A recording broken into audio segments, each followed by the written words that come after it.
Hello friends, welcome to my channel Joy Technicals and News.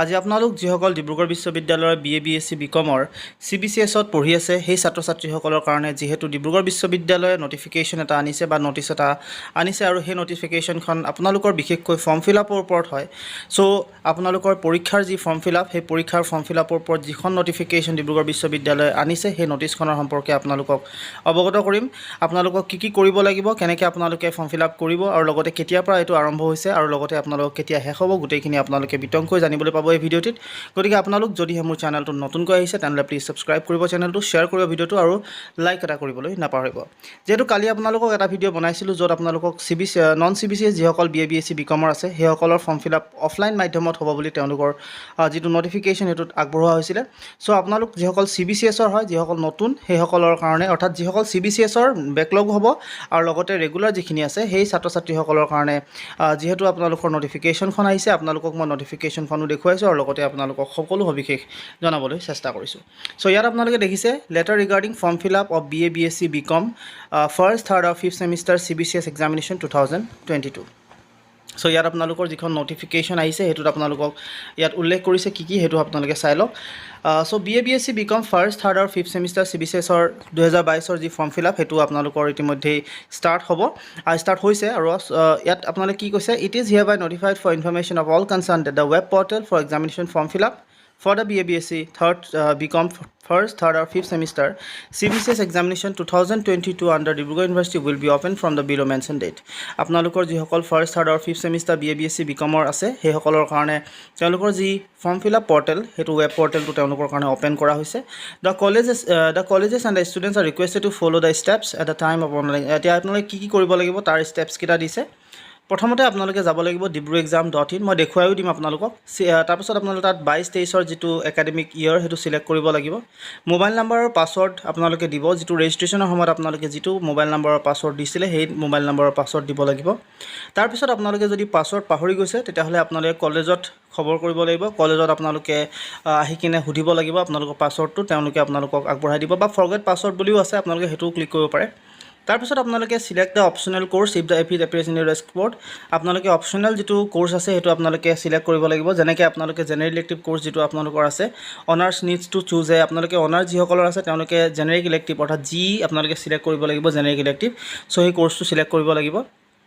তাৰপিছত save the examination form by clicking the save button তাৰপৰা আপোনালোকে save কৰি ল'ব গোটেই ফৰ্মখন আৰু তাত take the print out of self declaration to be submitted to concerned college also pay the requisite fees at the college আপোনালোকে তাৰপৰা প্ৰিন্ট আউটটা ল'ব সেই যেটো আপোনালোকে সেভ কৰিছিলে হেতু প্ৰিন্ট আউট ল'ব প্ৰিন্ট আউট লৈ কিনে আপোনালোকে হেতু কলেজত জমা দিব তাৰপিছত আপোনালোকে কলেজে যেহেতু এপ্ৰুভ কৰিব লাগিব সো কলেজৰ এপ্ৰুভ কৰালৈকে আপোনালোকে ৰখিব আৰু ৰখাৰ পিছত আপোনালোকে যেতিয়া জমা দিব গোটেই ফৰ্মখন তেতিয়া অটোমেটিক্যালি কলেজে এটা এপ্ৰুভ কৰিব এপ্ৰুভ কৰাৰ পিছত আপোনালোকৰ সম্পূৰ্ণ হৈ যাব প্ৰসেছটো আৰু আপোনালোকে ফিজ যেটো আপোনালোকৰ দিব লগা হেখিনি দি ল'ব আৰু তাৰপিছত ৰিসিপ্টটো আপোনালোকে উলিয়াই ৰাখিব যাতে আপোনালোকে ভৱিষ্যতে আপোনালোকে কৰিব পাৰে if a students had not appeared in the first semester exam then the students data will not be auto populated the student are requested to fill up their details যিসকলে আপোনালোকে ফাৰ্স্ট সেমিষ্টাৰ এক্সামিনেশ্যন যদি দিয়া নাই তেওঁলোকৰ ডাটাবিলাক নাথাকিব যেহেতু so তেওঁলোকে নিজাববীয়াকৈ তাত ভৰাব লাগিব এতিয়া কলেজৰ কাৰণে দিছে কলেজৰ কাৰণে যেহেতু আপোনালোকৰ দৰকাৰে নাই গতিকে আপোনালোকৰ প্ৰয়োজন নহয় এতিয়া আপোনালোকক কি কৈছে শুনক link for submitting online examination form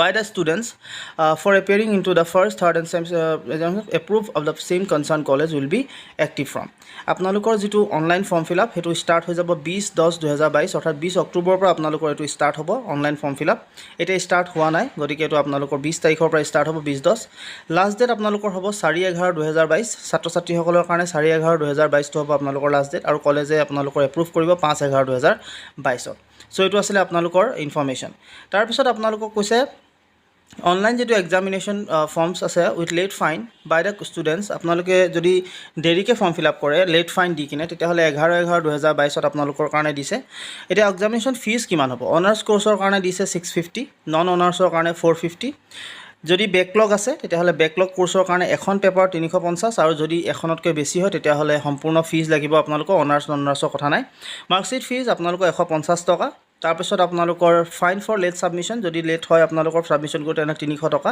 practical examination fees 380 টকা ফাৰ্ষ্ট আৰু থাৰ্ড ছেমিষ্টাৰৰ কাৰণে, আৰু ফিফ্থ ছেমিষ্টাৰৰ কাৰণে 500 ৰুপিজ, ইউনিভাৰ্চিটি যিটো চেণ্টাৰ ফিজ থাকিব 400 টকা, আৰু নন কলেজিয়েট যদি আপোনালোকৰ লাগি যায় তেনেহ'লে 700 টকা আপোনালোকৰ লাগিব, আৰু বেটাৰমেনৰ যদি আপোনালোকে পাৰ্মিশ্যন বিচাৰে তেনেহ'লে 450 টকা। আপোনালোকে বুজি পাইছে চাগে, আশা কৰিছোঁ আপোনালোকে বুজি পাইছে কথাখিনি। চ' এইটো আছিলে ফৰ্ম ফিলাপৰ গোটেই চাৰ্টখন, আপোনালোকে এইটো টোটেল কৰি ল'ব, কিমান আপোনালোকৰহে গম পাই যাব নিজাববীয়াকৈ।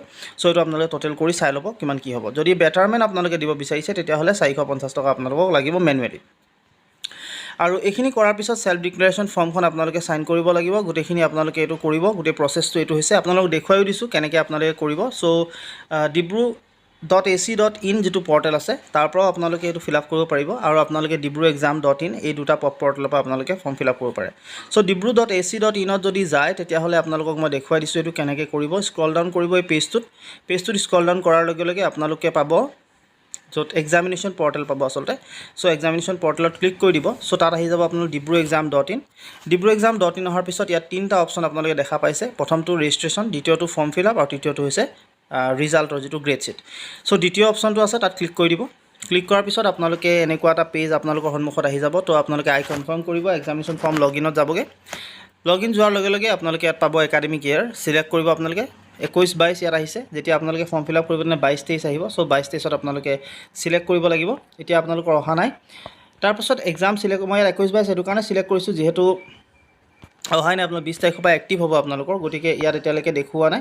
চ' ইয়াত আপোনালোকে চিলেক্ট কৰাৰ লগে লগে ইয়াত 22-23 দেখাব। 22-23 চিলেক্ট কৰাৰ পিছত এক্সাম চিলেক্ট কৰিব, কি কোনটো দিব। ইয়াত এতিয়ালৈকে অহা নাই।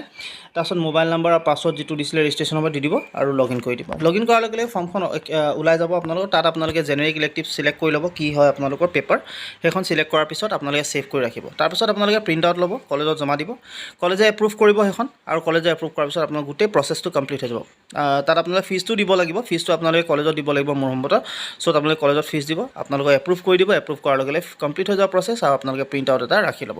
চ' এইখিনি আছিলে আপোনালোকৰ যি অনলাইন প্ৰচেছ, গোটেইখিনিৰ ওপৰত আপোনালোকক সবিশেষ জনাবলৈ চেষ্টা কৰিলোঁ। আশা কৰিলোঁ আপোনালোকে ভিডিঅ'টো ভাল পালে। যদি ভাল পালে তেনেহ'লে প্লিজ যিমান পাৰে সিমান শ্বেয়াৰ কৰি দিয়ক, যাতে CBCS যিমান ছাত্ৰ ছাত্ৰী আছে সকলোৱে ফৰ্ম ফিল আপৰ ইনফৰ্মেশ্যন পায়, আৰু তেওঁলোকে ফৰ্ম ফিল আপৰ যিটো খবৰ সেইটো আপোনালোকে জানিব পাৰে, আৰু ফৰ্ম ফিল আপ কৰিব পাৰে, যাতে লেট নহয় আপোনালোকৰ। সেইটো কাৰণে শ্বেয়াৰ কৰক, যিমান পাৰে প্লিজ শ্বেয়াৰ কৰক। আপোনালোকে মই ৰিকুৱেষ্ট কৰিছোঁ শ্বেয়াৰ কৰক, আৰু লগতে চেনেলটো ছাবস্ক্ৰাইব কৰি কাষত থকা যিটো বেল আইকন সেইটো প্ৰেছ কৰি ৰাখিব।